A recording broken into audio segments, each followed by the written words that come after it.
Be informed. Be alert.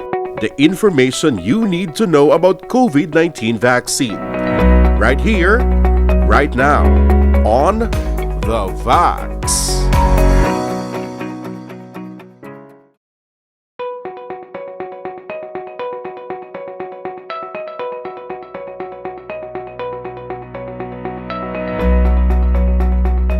Ang sa subong naton nga kay may ara nakita nga reports nga after 2 months pwede ka ma-infection diwat, no? So may may ara kami nga mga pasyente nga nadudahan ginamon nga nagka reinfection after 2 months.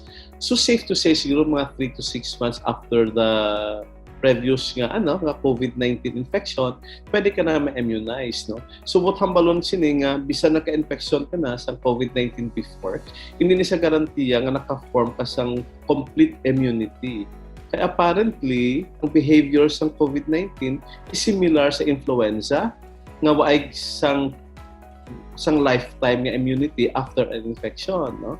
So like for example, kung may asumuya every year nagpa-immunize kita for influenza A para nga maproteksyonan kita against influenza. So chances are pwede nga matabo nga ang COVID-19 nga immunization will also be on a yearly basis rather than one shot lang one time for the rest of your life.